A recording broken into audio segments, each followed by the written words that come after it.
반갑습니다. 저는 종신대 신학대학원에서 실천신학을 강의하고 있는 양현표 교수입니다. 총회에서 전도국에서 저에게 이 강의 의뢰가 왔을 때 제목 때문에 제가 상당히 혼란에 빠졌습니다. 위드 코로나19 교회 공존과 상생의 전도 방법. 이게 저에게 확실하게 다가오지 않아서 사실은 총회 주최 측과 한번 통화도 하고 그랬습니다. 또 비대면 시대라는 주제가 있는데 사실은 요즘 모든 주제들이 코로나19라는 주제인데 코로나19로 인해서 비대면 시대가 와서 사실은 코로나19에 포커스를 맞추느냐 아니면 비대면 시대에 포커스 같은 것 같지만 약간 차이가 있거든요. 그래서 그것도 조금은 고민이 됐었습니다. 그런 가운데 오늘 짧은 시간에 제가 준비한 이 양을 다 말씀드리지 못하고 여러분들께서 한번 읽어보시고 제가 간략하게 제가 주어진 시간 안에 좀 설명을 하고자 생각을 합니다. 아까 이은철 목사님 나오셔서 실제가 중요하다라고 역설을 하셨는데 동의합니다. 근데 또 학자로서 또 드리고 싶은 이야기는 실제도 원리와 신학에 근거해야 된다라는 말씀을 또 제가 덧붙이고 싶습니다. 거기다. 그래서 저는 이 시간에 이 전도 비대면 시대의 전도를 하면서 어떤 원리 위에서 저희들이 해야 될 것이냐 그 이야기를 중점적으로 좀 나누고자 이렇게 생각을 합니다. 코로나19가 우리 현대인들의 삶을 완전히 바꿔놓았죠. 코로나19는 인류 역사의 큰 변곡점을 가져올 것이라고 모든 사람들이 거의 동일하게 이야기하고 있습니다. 코로나19가 발생한 이후 세상은 이전과 판이한 세상이 될 것입니다. 코로나19가 출현한 이후 가장 두드러지게 바뀐 우리 인간들의 모습은 사람과 사람 간의 거리 두기라고 할 것입니다. 즉 비대면 언택트죠 라는 것입니다. 이것은 우리 인간의 본성과 굉장히 안 맞는 일이죠. 우리 인간은 서로 대면하여 사는 공동체, 사회적 공동체인데 동물인데 비대면이라는 것은 우리 인간의 본성에 안 맞는 그런 현상입니다. 현 사회는 코로나19로 인해서 비대면 사회가 되었죠. 이러한 비대면 사회의 모습을 많은 학자들은 새로운 기준의 사회라는 그런 의미의 뉴 노멀이라고 표현하기도 합니다. 또 이외에도 느슨한 연대, 또 혼자 사회, 그리고 또 초연결이라는 그런 단어들 오늘날 사회를 묘사하는 데 사용됩니다. 그런데 이 모든 용어와 사실은 비대면 사회의 라이프 스타일을 가리키는 용어들이라고 하겠습니다.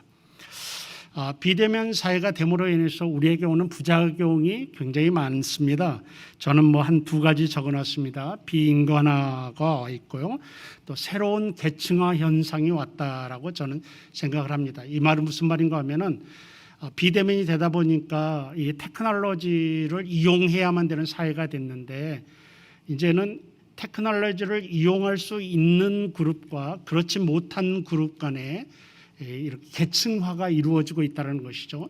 그래서 테크놀로지를 이용하지 못하는 그룹은 지금 사회에서 소외되고 있고요. 그래서 뜻밖의 이 소외감이 새로운 개념의 소외감이 생기게 되고 또 많이 아느냐 적게 아느냐 어떤 문화적 혜택을 지금 누리고 있느냐에 따라서 새로운 어떤 기술적인 계층 현상이 왔고요. 또 반면에 좋은 점도 있는데 비대면 사회가 우리 인간 사회에 어떤 일이든지 반드시 나쁜 것만은 아니라는 차원에서 봤을 때 비대면 사회가 4차 산업혁명의 촉진을 가져왔고요. 또 하나는 특별히 우리나라에 해당되는 얘기인데 과잉 컨택트라는 우리가 지금 언컨택트를 이야기하고 있지만 실제로 지금까지 우리나라에 보면은 과잉 컨택트로 인해서 오는 그런 어려움들이 사회적 어려움이 굉장히 많았거든요. 사실은 지금 직장의 상사와 부하가 비대면으로 일을 하기 때문에 불필요한 에너지를 소비할 필요가 없게 되어 있습니다. 상사 눈치를 본다든가 이런 것이 아니라 일만 하면 되거든요. 그런데 옛날에 이 코로나19가 오기 전에 우리 사회는 과잉 컨택트 시대여서 이 부하는 상사를 눈치를 봐야 되고 퇴근 후에도 자기 시간이 없게 되고 하는 이런 과잉 컨택트로 인한 부작용이 해소되고 있다고 사회학자들은 또 한편으로 이야기하고 있습니다. 그리고 뜻밖의 생태계가 복원되고 있다는 것도 우리 인간의 비대면 세계가 가져온 역할이라고 하나의 기능이라고 이렇게 생각이 됩니다. 그런데 제가 책에다는 우리 강의 안에다는 기록하지 않았습니다마는 실제로 이 비대면 세계 코로나19가 우리 교회에 준 영향은 정말 막강합니다. 막강합니다. 몇 가지만 예로 들어서 설명을 하면은 이 비대면 시대 코로나19로 인한 비대면 시대는 그동안 우리 교회가 견지해온 주장해온 신학적 확신과 전통을 붕괴시키고 있습니다. 확실히 붕괴시키고 있습니다. 우리는 그동안은 예배를 교회에서만 드려야 된다. 모여서 정말 이걸 진리처럼 붙잡았죠. 주일 성수도 반드시 교회 가서 예배를 드려. 이런 것들이 우리 교회가 지금까지 진리로 붙잡고 견지해오고 마치 그러지 아니하면은 비신앙인 것처럼 자유주의처럼 우리가 이야기를 했는데 지금 코로나19로 인해서 우리가 그동안 주장해왔던 그런 신학적 체계가 붕괴되고 있습니다. 성도들의 신앙도 코로나19 이전의 표현을 쓰면은 성도들도 세속화에 물들어가고 있습니다. 그래서 집에서 예배드리는 것에 익숙해져 있고요. 감히 우리가 상상도 못했던 일이죠. 그래서 저는 이런 모습을 세속화라는 표현을 좀 쓰고 싶은데 세속화라는 말을 하면서도 다른 초이스가 없는 그걸 그대로 인정해줘야 되는 그런 시대가 지금 되어버리고 있는 것입니다. 또 하나는 교회가 국가에 대한 종속성이 강화되고 있죠. 지금 사실은 우리 개신교의 핵심은 국가로부터 독립하는 거였습니다. 우리 프로테스탄트라는 의미가 바로 그거거든요. 국가로부터 종속되는 것으로 벗어나는 거 말입니다. 그래서 국가와 우리 개혁주의 신학에 근거했을 때 국가의 우리와 관계는 아주 예민한 관계죠. 이 관계는 종속돼서도 안 되고 무조건 불복종해서도 안 되고 적어도 하나님의 뜻에 합당하다라고 한다면 복종해야 되고 하나님의 뜻에 합당하지 않는 정보라고 그러면 우리는 저항해야 되고 이 두 가지가 견지가 있어야 되는데 코로나19 비대면 사회로 인해서 지금 교회는 국가에 종속되는 경향이 굉장히 많아졌습니다. 물론 이것도 어쩔 수 없는 상황입니다. 왜? 이웃도 사랑해야 되기 때문에 이 전염병 시대 속에서 이웃도 사랑해야 되기 때문에 그런 모습이 나오고 있습니다. 또 이 코로나19로 인한 비대면 사회 속에서 우리가 교회가 영향을 받고 있는 것 중에 하나가 뭔가 하면 대사회적인 이미지. 그러니까 오늘 우리가 지금 전도에 대해서 이야기를 하는데 교회의 이미지가 코로나19로 인해서 점점 나빠지고 있던 코로나19의 진원지로 이렇게 되어 있고요. 이렇게 되다 보면 안티 크리스찬들은 교회에 조그만 일이 있어도 대서특필하는데 똑같은 코로나19 진원지가 다른 단체나 기관에 있어도 우리 교회에서 나가게 되면 아주 대서특필이 되거든요. 이런 상황. 이미지가 점점 깎여가고 있다는 그런 것입니다. 그래서 이런 사실은 코로나19 비대면 사회가 우리 교회에 준 악영향 이건 정말 대단히 크다고 할 수가 있겠습니다. 그러나 또 악영향만 있는 것은 아닙니다. 적어도 제가 생각하기에는 그동안 저는 이 표현을 쓰기를 좋아하는데 우리 교회가 신학적 거품이라고 제가 표현하고 싶습니다. 어떤 진리보다는 전통을 붙잡고 있었던 이런 모습들, 교회론의 진정한 교회론의 회복, 진짜 예배가 무엇냐 이런 것들에 대해서 심각하게 우리가 신학적인 모습을 점검해 볼 수 있는 그런 기회 또한 되고 있습니다. 아무튼 이런 것들을 통해서 이제 비대면 사회가 교회에 그리고 세상에 지금 영향을 주고 있습니다. 이런 영향을 제가 말씀드리는 이유는 딱 한 가지입니다. 이런 변화를 알아야 전도할 수 있기 때문입니다. 그러니까 어느 시대고 전도를 위해서는 그 시대를 교회가 분석해야만 되는 것입니다. 코로나19로 인한 비대면 시대가 지금 어떤 현상을 가져왔느냐, 세상에, 사회에, 교회에 어떤 영향을 가져왔느냐를 우리가 분석하게 되면은 당연히 우리는 그 변화에 쫓아가야 한다는 것입니다. 복음을 전하기 위해서 그들을 숭배하는 것이 아니라, 쫓아가는 것이 아니라, 단지 풍습을 쫓아가는 것이 아니라 우리가 그것들을 사용해야 되기 때문입니다. 문화를 읽지 못하고 변화를 읽지 못하면 교회는 죽습니다. 지역교회는 반드시 죽게끔 되어 있습니다. 여러분, 좀 놀라운 이야기 같지만은 영원히 존재한 지역교회는 이 땅에 없습니다. 여러분들의 교회가 지금 부흥하고 큰 흥황기를 만든다 해도 언젠가는 지역교회는 생명을 다할 때가 옵니다. 왜? 생명체이기 때문에 그렇습니다. 우리 생명체가 성장해서 자라서 노쇠해서 죽듯이 교회의 운명도 똑같습니다. 그래서 이 땅에 어떤 지역, 물론 하나님의 우주적인 교회는 주님 오실 때까지 번성할 것입니다. 그러나 한 지역 교회는 반드시 생로병사의 길을 지역 교회는 가게끔 되어 있습니다. 그렇기 때문에 역사 속에 그 흥황했던 교회도 지금 존재하지 않습니다. 성경 속에 있는 교회들도 지금은 존재하지 않습니다. 왜? 이 땅에 태어나서 그 생명만큼 사명 다하고 사라져가고 새로운 교회들이 또 상기해나고 이런 과정들이 계속되고 있습니다. 이것을 교회 생명주기 이론이라고 이렇게 이야기를 합니다. 그러니까 Congregational Life Cycle Theory라고 이렇게 이야기를 합니다. 그렇기 때문에 실제로 우리 목사님들 또 이 방송을 듣고 계신 분들은 교회가 어떤 상태인가를 잘 분별해서 늙지 않도록 하는 게 중요합니다. 늙지 않도록. 자, 그래서 반드시 죽게 돼 있는데, 그러기 위해서 젊게 오래 유지하기 위해서는 교회가 영원히는 아닙니다. 지역교회가. 그러나 오래 건강하게 유지하기 위해서는 사회를 분석하고 사회의 변화를 교회들이 캐치할 수 있어야 됩니다. 그렇지 아니하면은 교회는 빨리 늙어가게 되는 것이죠. 그래서 저는 이 시대에 이제 본론으로 들어가서 이 시대에 이 코로나19로 인한 비대면 시대에 교회가 돌아가야 할, 살아남기 위해서 교회가 돌아가야 할 곳이 1에서 3세기 교회라고 저는 생각을 합니다. 거기서 원리를 끄집어내야 돼요. 1에서 3세기 교회. 그러나 초대교회라고 초기 교회라고 말하겠습니다.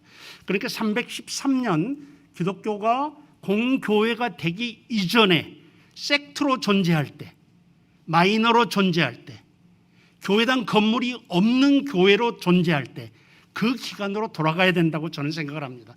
거기에 이 시대의 교회 생존법과 교회 부흥과 이 시대의 교회 전도법이 그 안에 들어있다고 생각을 합니다. 우리가 다시 거기 가서 그 시대 때요, 심각한 유행병이 11번이 있었습니다. 그리고 그 시대 때 현상이 지금 우리 21세기 때 시대의 현상과 비슷합니다. 제가 강의 안에 실어 놓았습니다. 그런 내용들을 왜 비슷한지 각주를 통해서 이야기를 해 놓았습니다.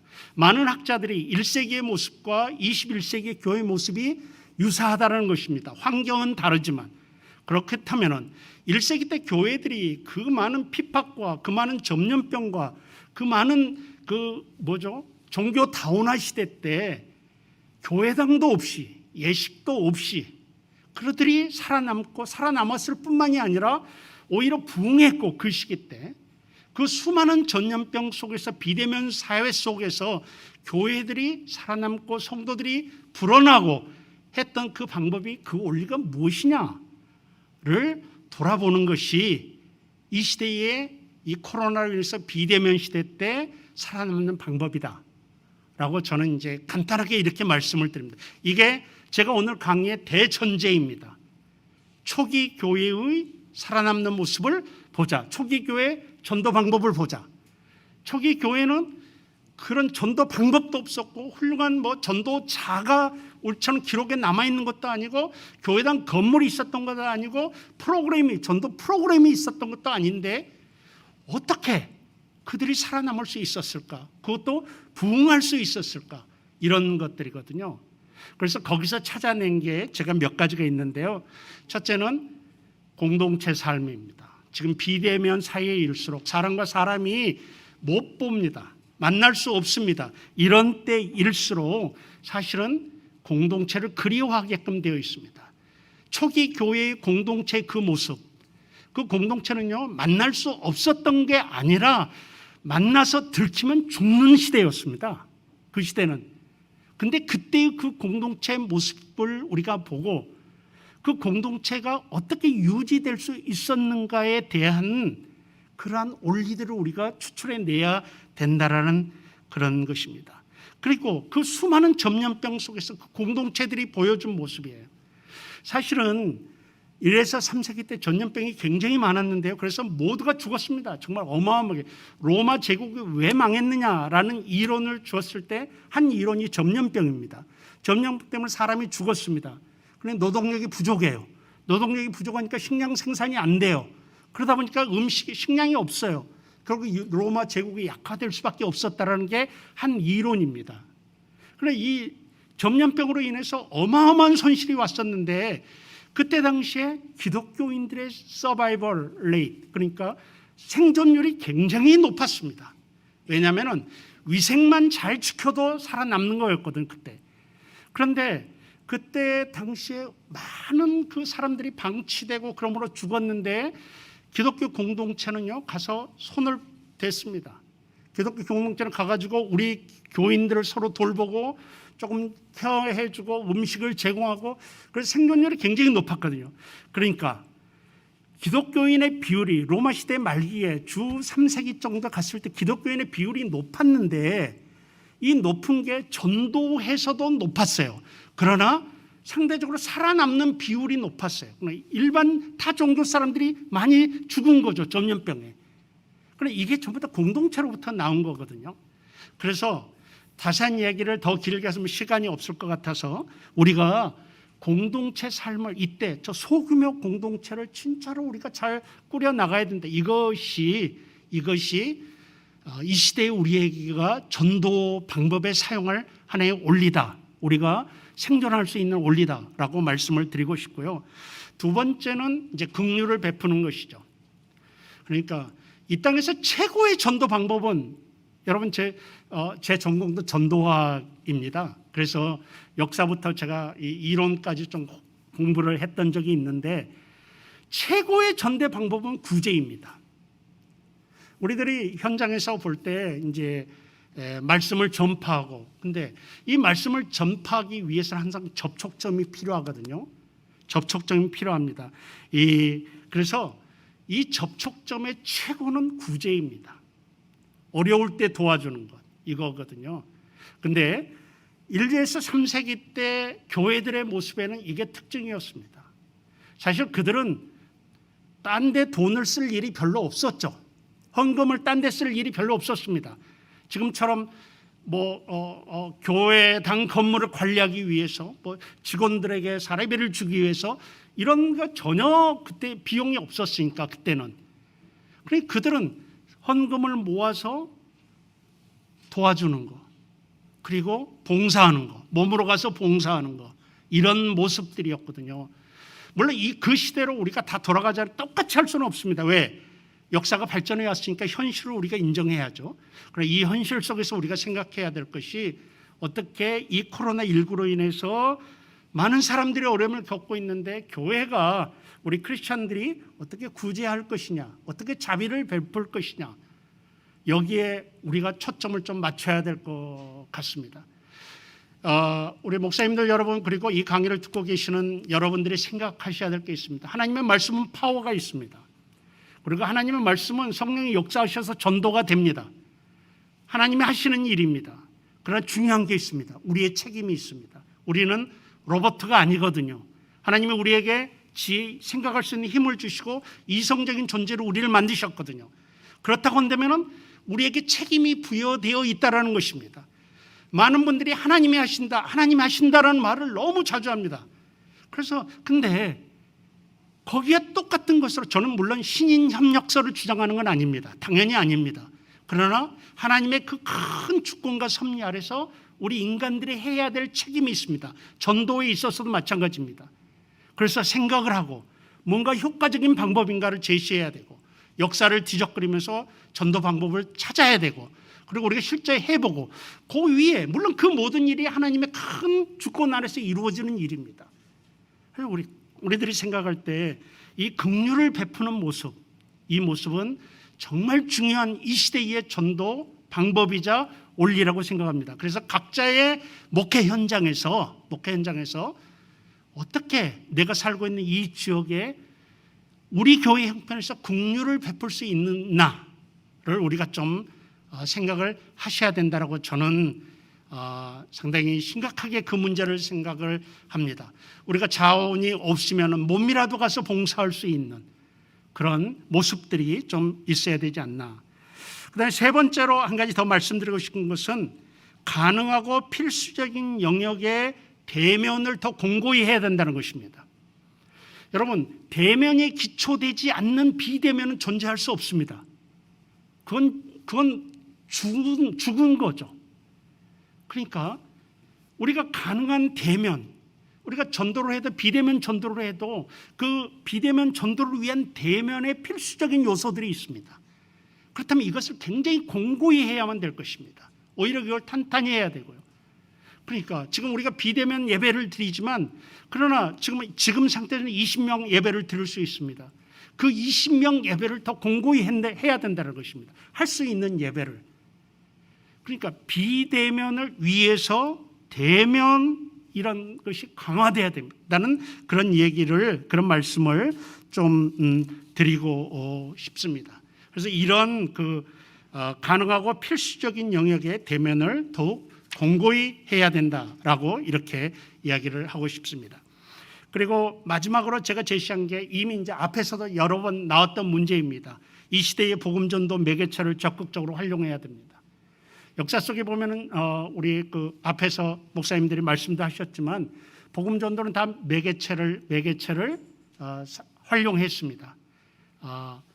그 매개체 활용했던 게 나중에는 그 매개체가 그 매체가 본질이 되어가지고 문제가 된 게 많았죠. 뭐 중세 시대 때는 복음을 전하기 위해서 처음에 형상을 사용했죠. 좋은 의도로 형상을 사용했죠. 또 복음을 전도하기 위해서 또 그림을 활용했죠. 이런 것들이 왜 전달하는 사람들이 문자를 모르니까 그들에게 복음을 전하기 위해서 형상이랄지 그림을 사용했는데 나중에는 이제 그림과 형상이 본질이 되어가지고 큰 문제가 됐던 적도 있는 것으로 알고 있습니다. 그러나 다 매개체가 필요합니다. 그래서 오늘 이 시대 때 매개체가 무엇이냐 할 것 같으면 뭐 한마디로 말하면은 지금 언컨택트 시대의 인터넷 기술이겠죠. 이걸 활용한 얼마나 많은 그런 방법들을 현재 있는 것만 봐도 페이스북이랄지 유튜브랄지 인스타그램, 블로그, 줌 뭐 이런 모든 것들을 활용해서 노력하는 교회들이 굉장히 있는 것으로 알고 있습니다. 그래서 또 신문, 방송, 출판, 광고 이런 것들을 통해서도 이 시대 때 우리가 매개체로 활용할 수 있지 않나 이런 생각을 합니다. 짧은 시간에 너무나 많은 얘기를 좀 축약해서 제가 말씀을 드렸는데 강연을 한번 읽어보시면서 이제 이 원리들을 이런 것들을 각 지교의 형편에 잘 적응할 수 있어야 되지 않겠나 이런 생각을 해봅니다. 결론을 말씀을 드리면요, 교회는 변화에 적응해야 됩니다. 변화에 적응해야 되는 점. 물론 교회와 문화의 관계는 학자들마다 이론이 다 다릅니다. 중요한 거 하나, 교회 밖의 변화를 보고 거기에 적응해야 됩니다. 수능은 아니겠죠. 그러나 그걸 활용할 수 있는 적응 단계에 가야 됩니다. 만약 변화에 적응한다면 그 변화는 기회가 됩니다. 그러나 적응하지 못한다면 그 변화는 두려움과 기피의 대상이 됩니다. 교회 복음 전도를 통해 이 비대면의 시기에도 살아남아야 됩니다. 사실은 비대면 시대가 우리에게 기회가 될 수 있습니다. 전염병이 로마에게는 실이 됐지만 교회에게는 득이 됐습니다. 이건 엄연한 역사적 사실입니다. 그래서 이런 위기 시대 때 어쩌면 우리 교회가 이 기회를 잘 활용하면은 다시 우리 교회가 부흥할 수 있는 그런 전도의 그러한 변곡점이 될 수 있지 않을까 이렇게 생각을 합니다. 비대면으로 인한 이런 고립 이런 것들은 거룩함과 정화의 기회도 될 수 있습니다. 이런 모든 것들을 생각하고 우리 총회장님께서 영택트란 말을 자주 하셨던 것 같은데 사실은 그 말 안에 모든 것이 다 오늘 우리가 정화될 수 있는 그리고 방법을 찾을 수 있는 그런 내용이 담겨져 있지 않나 하는 그런 생각도 해봅니다. 아무쪼록 이 코로나19로 인해서 비대면 시대 때 교회가 오히려 기회로 삼아서 이런 과거를 돌아보면서 우리가 전도할 방법을 찾고 오히려 부흥할 방법을 찾을 수 있기를 소망하는 마음에서 발제를 마치겠습니다. 감사합니다. 예, 우리 교수님 강의하는 중에 질문이 있었습니다. 비대면 시대 온라인으로만 출석하는 성도도 그 교회의 공동체로 인정해야 하는지 이렇게. 예. 이 말씀을 들으면 지금 특별한 기회라고 말하고 싶습니다. 이때가 아주 특별하고 일반화시켜서는 안 된다고 생각합니다. 그런데 이 특별한 시대 때니까 이건 이제 언젠가는 지나갈 겁니다. 그런데 이 과정에서 인정을 해야 되겠다고 저는 지금 이 질문을 받고 생각이 듭니다. 물론 이 비대면 시대가 끝나게 되면은 정상적인 절차를 밟아야죠. 공동체 일원이 되는 과정은 초대교회 때부터 굉장히 엄격했습니다. 그렇기 때문에 그 과정, 지금은 초대교회 그런 과정은 아니겠지만 우리가 갖고 있는 등록 제도랄지 여러 가지 단계들이 있을 거 아니겠습니까? 그걸 거치도록 해야 되겠지만 지금 이 특별한 때는 인정을 해야 되지 않냐 하는 게 지금 제 생각에 들어온 생각이고요. 앞으로는 이게 이제 비대면 시대 때 앞으로는 회중이 없는 자기 양떼가 없는 영향력이 있는 목사가 출연한다고 그래요. 왜? 인터넷 속에서. 그러니까 설교만 하는, 그러면서 영향력을 발휘하는. 그리고 젊은이들은 교회를 떠돌아다니는 교회 서핑을 주일날 오전마다 저도 저희 교회 그걸 보는데 이 인터넷에 들어와 있는 숫자가 계속 바뀌어요. 막 몇백 명씩 바뀌기도 하고 막 그러는 것을 제가 보는데 그래 서핑하면서 젊은이들은 쫓아다닐 텐데 또 그런 목사들 인기 있는 그런 목사님들도 인터넷상에서 출연할 거라고 예상들 하고 있는데 다만 지금 이 비대면 시대 때 이 특별한 기간 동안에 온라인으로 출석하고 있는 그런 분들을 공동체 일원으로 관리 목양해 주는 것이 우리의 모습이 아니어야 하겠는가 하는 그런 의견이 제 개인적인 의견이 있습니다. 예, 박수 한번 해주십시오.